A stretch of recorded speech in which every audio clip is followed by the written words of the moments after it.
The fear of falling itself can cause falls.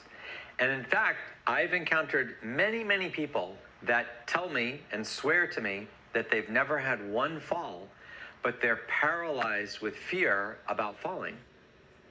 We're not talking about people that have any balance issues, no weakness, that just simply the fear of falling itself causes falls. How is this possible? When you have a fear of falling, there's a lot of studies that show that you avoid activities. So you avoid things that could make you aerobically fitter. You avoid things that could make you stronger. You avoid walking. You avoid even things like cooking or going to the store because you're afraid if you do those things, you're going to fall. I know many, many clients that tell me that unless their son or daughter comes to take them someplace and they live alone, they won't walk out their house. They'll be inside their home all the time, but they won't even go out to get the mail because they're so afraid of walking outside. So as you can imagine, that avoidance of activities actually leads to someone being weaker, more likely to fall, and in fact, they do fall more, but they're falling because they've been avoiding activities because they're afraid of falling. So the second thing is that fear of falling causes someone to choose the wrong strategy when they're trying to balance. So what does that mean? Studies have shown that someone who has a very high fear of falling will walk more stiffly. They'll walk with their legs further out to the side to increase their base of support. They also, when they're walking on uneven ground, will utilize strategies that lead to falling. Why would someone do this? Well, I think we've all experienced this. If you've ever gone hiking or been in some situation where you feel like you could fall, you're going to bend your knees more to be closer to the ground. You're going to spread your legs apart to have a wider base of support because you're worrying about falling. And if there's something to grab onto, you're going to grab onto it. The problem is that all of those behaviors, walking with your knees too bent, walking with your feet out to the side, not lifting your feet as much, and grabbing for things, all cause falls.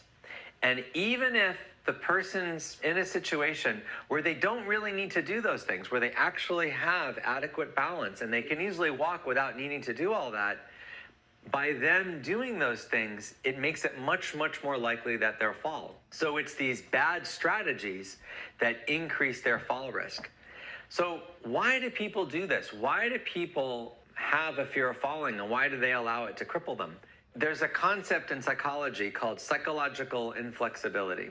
And what it means is that in a lot of situations, people develop the idea that they need to do certain behaviors, that they need to do certain things, that while they're incorrect, while these things aren't really needed, and while they don't really let the person achieve the goals that they're saying they want to achieve, they keep doing them. And the more sometimes that they're told not to do that, oh, don't be afraid of falling, the worse it gets. Psychological inflexibility applies to a lot of different behaviors.